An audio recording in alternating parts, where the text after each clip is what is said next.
ஒரு சூப்பரான butter garlic cake எப்படி செய்யலான்னு பார்க்கலாம். வாங்க வீடியோக்குள்ளே போகலாம். அதுக்கு 3 முட்டை எடுத்திருக்கேன். நல்லா பீட் பண்ணிக்கோங்க. கொஞ்சமாக மிளகு உப்பு ஆட் பண்ணிக்கோங்க. இப்போ ஒரு பேன் எடுத்துக்கலாம். 1 ஸ்பூன் பட்டர் ஆட் பண்ணிக்கோங்க. நல்லா மெல்ட் ஆகட்டும். இப்போ உருகியாச்சு. உடச்ச முட்டையில் ஆட் பண்ணிக்கலாம். சால்ட் அண்ட் பெப்பர் அதிலே ஆட் பண்ணிக்கோங்க உங்கள் டேஸ்ட்டுக்கு ஏற்ற மாதிரி. இப்போ நல்லா மிக்ஸ் பண்ணிக்கலாம். இந்த மாதிரி இருக்கணும். இப்போ வெந்துடுச்சு. தனியாக எடுத்து வச்சிடலாம். நெக்ஸ்ட் வந்து சாஸ் பண்ண போகிறோம். அதுக்கு 1 ஸ்பூன் கார்ன்ஃப்ளவர் எடுத்துக்கோங்க. 1 ஸ்பூன் மைதா எடுத்துக்கோங்க.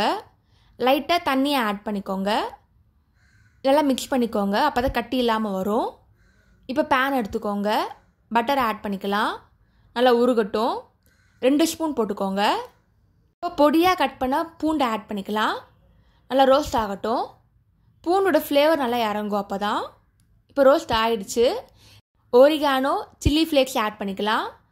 கொஞ்சமாக கொத்தமல்லி பொடியாக கட் பண்ணது. தேவையான உப்பு ஆட் பண்ணிக்கோங்க. நல்லா மிக்ஸ் பண்ணிக்கலாம். இப்போ 1 டம்ளர் பால் ஆட் பண்ணிக்கோங்க. இப்போ சோள மாவு மைதா மாவு மிக்ஸ் பண்ணதை ஆட் பண்ணிக்கலாம். அப்போ தான் கட்டியாகும். க்ரீமி டெக்ஸ்டரில் வரும். இந்த மாதிரி கலரிட்டே இருங்க. இதான் கரெக்டான டெக்ஸ்டரு. நல்லா க்ரீமியாக இருக்கணும். இந்த டைமில் முட்டையை ஆட் பண்ணிக்கலாம். இப்போ நல்லா மிக்ஸ் பண்ணிக்கோங்க.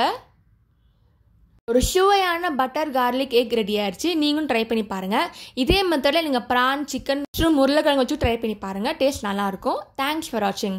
லைக் பண்ணுங்கள், ஷேர் பண்ணுங்கள், சப்ஸ்கிரைப் பண்ணுங்கள்.